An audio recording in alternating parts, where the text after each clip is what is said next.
पहाड़ के ऊपर इंसान की आवाज नहीं पहुंच रही थी, वहां से बैंक अकाउंट खाली हो रहा था। यह अपराधी बिना हथियार के था, लेकिन हर दिन करोड़ों रुपए लूट रहे थे। अकाउंट नंबर किसी को नहीं जानता, ओटीपी किसी ने नहीं दिया, फिर भी अकाउंट खाली हो रहे थे। जब अपराधी पहाड़ की चोटी पर बैठा हो और शिकार शहरों में तलाश कर रही हो, तो अपराधी तक कैसे पहुंचे? यह केवल कहानी नहीं है, बल्कि भारत में बढ़ते हुए टेक्नोलॉजी से बचने के लिए आप लोगों के लिए एक चेतावनी है। हिमालय पर्वत के निकट 15,000 किलोमीटर के अंतर्गत साइबर क्राइम बढ़ती जा रही है। तो वैसे हिमालय पर्वत आम लोगों के लिए सिर्फ बर्फ और खूबसूरत के लिए जानी जाती है। खास बात यह भी है कि यहाँ न कोई गांव है, नहीं कोई सड़क, नहीं कोई टावर और नहीं कोई नेटवर्क। लेकिन जिस पहाड़ के ऊपर इंसान नहीं पहुंचता है, वहां से साइबर अपराध हो रही है। चारों तरफ सिर्फ बर्फीली हवाएं, बादलों से ढके हुए चोटियां नजर आती हैं। लेकिन अब हिमालय बर्फ से नहीं ढका हुआ है, वहां तो एआई का नेटवर्क से ढका हुआ है। इसी पर्वत के बीच में ऐसी टेक्नोलॉजी हुआ जो लोगों को अकाउंट खाली कर रहा था। जिस आवाज पर लोग भरोसा कर रहे थे, वह आवाज इंसान की नहीं बल्कि मशीन का था। व्यक्ति घर में सुरक्षित है, मोबाइल हाथ में रहती है, बैंक खाता हाथ में रहती है, लेकिन फिर भी सुबह उठकर देखने पर अकाउंट खाली रहती है। यह टेक्नोलॉजी इतनी दूरी तय करती है जिसमें मुंबई, दिल्ली, भोपाल, पटना, हैदराबाद और श्रीलंका तक जितने सारे शहर आते हैं, सभी इसी की चपेट में सम्मिलित हो जाती है। यह टेक्नोलॉजी शहरों से लेकर गांव तक लोगों को तबाह कर दी। इस अपराध से पीड़ित लोग अपनी समाधान निकालने के लिए भारत में जितने सारे सर्च इंजन, ऐप, वेबसाइट थे, सभी पे समाधान खोजा, परंतु किसी को समाधान नहीं मिला। केस इतना खतरनाक था, इतना गंभीर था कि साइबर क्राइम पुलिस भी पीछे हट चुका था। सारे साइबर क्राइम पीड़ित लोग सीआईडी के पास पहुंचते और सारी कहानियां सुना देती है।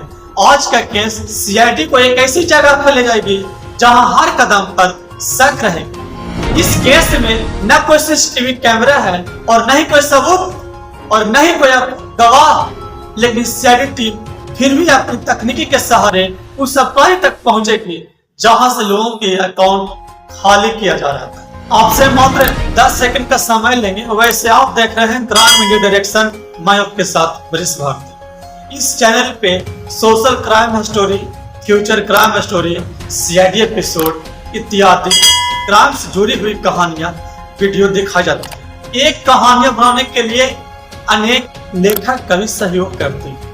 अगर आप ऐसी कहानियां सुनने में, उसे अध्ययन करने में, उसे कुछ सीखने में अगर इच्छा रखते हैं, तो हमारे चैनल के साथ आज ही जुड़े। सीआईडी सबसे पहले पीड़ित लोगों के बैंक खाता मंगवाई, फिर आईपी टेस्ट करवाया, डिवाइस फिंगरप्रिंट कराई, नेटवर्क टाइमिंग एनालिसिस देखा।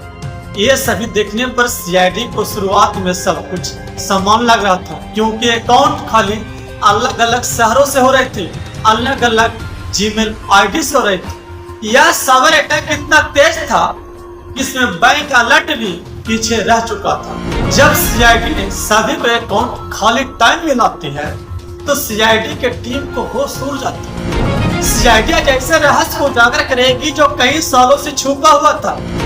खास बात यह भी है कि इस रहस्य को उजागर करने में सीआईडी टीम के दिमाग को जांच कर रही थी। तारका टाइम को बराबर देकर कहती है कि यह इंसान नहीं कर सकता है, बल्कि यह मशीन की रफ्तार है। सीआईडी आज अपनी स्पीड से नहीं, बल्कि अपनी बुद्धि के सहारे, तकनीकी के सहारे जीतने वाला है।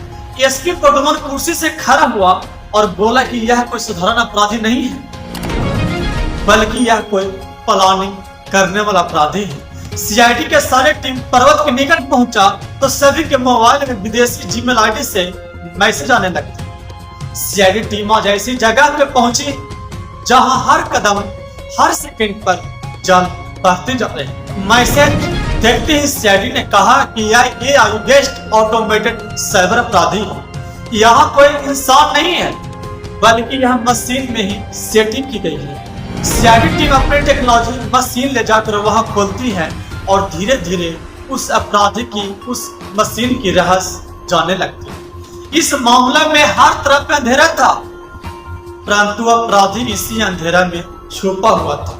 सीआईडी टीम बताती है कि यह मशीन माया डीप फेक एल्गोरिथम है जो सोशल प्लेटफॉर्म से जोड़ा गया है। जब एआई अपराध करने लगे तो सबूत भी एआई ही खोजती है।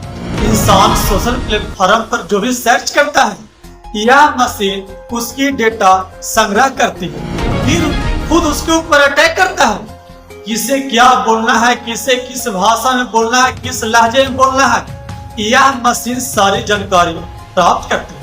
केस की शुरुआत उस पॉइंट से होती है जिसकी उम्मीद किसी ने नहीं की थी। सीआईडी टीम बतलाती है कि यह मशीन में बैंकिंग सिस्टम एपीआई जोड़ा गया है। मशीन का तरीका बहुत खतरनाक है, परंतु बहुत साफ है। यह मशीन पहले किसी नंबर से जुड़ी हुई ग्राहक को टारगेट करता है, फिर उसके बाद उसके ऊपर अटैक करता है। यह केस अब सीधा नहीं रहा, यह केस अब 180 डिग्री के ऊपर पलटने वाला है।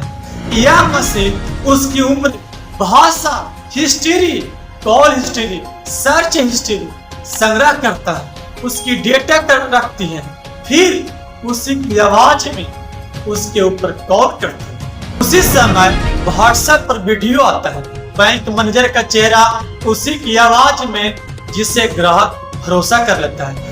फिर बैकग्राउंड में सिम क्लोन हो जाती है।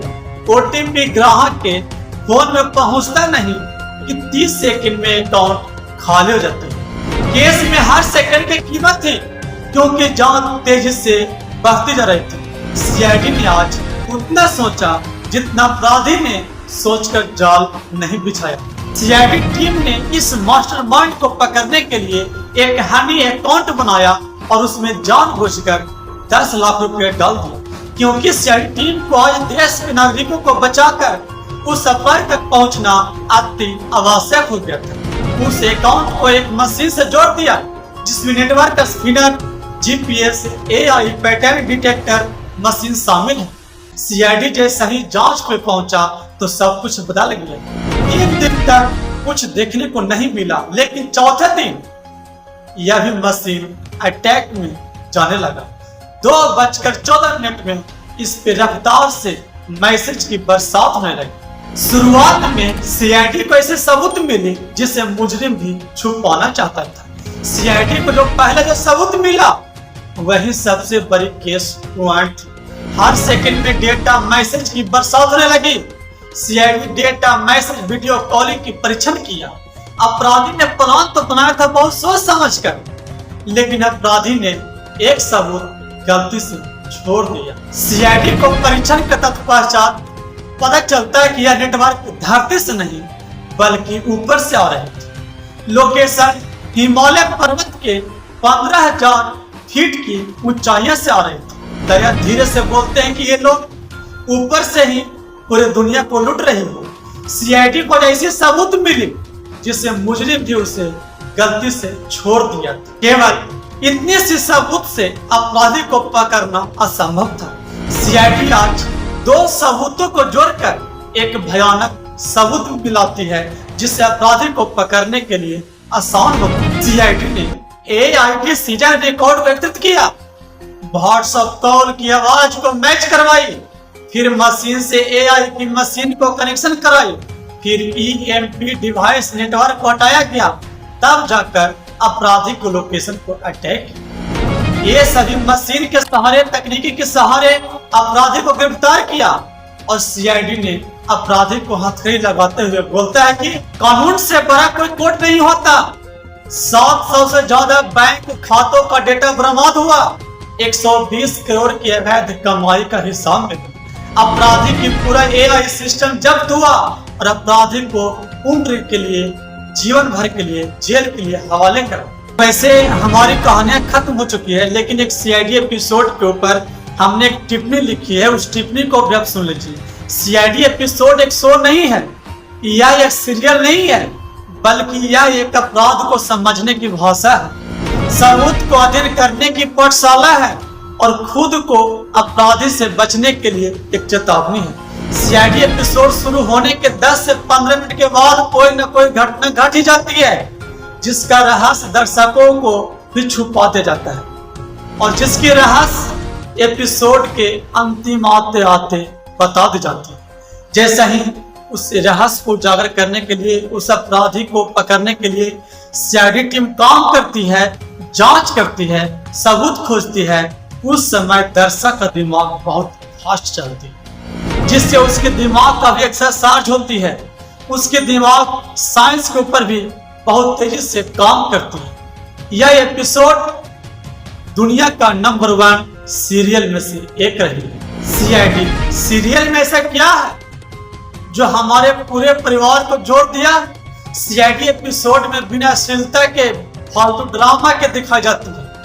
एक ही एपिसोड में हर उम्र के लोगों के लिए कुछ न कुछ सीखने के लिए मिल ही जाता है। अपराध शुरुआत नहीं हो जाती है, परंतु अपराधी के अंत में पकड़ी जाती है। अपराधी को पकड़ने के लिए सीआईडी टीम जिस अनुभव को, जिस तकनीकी का प्रयोग करती है, उसे सीखने के लिए अवश्य मिलती है। उसे देखने से हमें एक अनुभव जागरूकता होती है।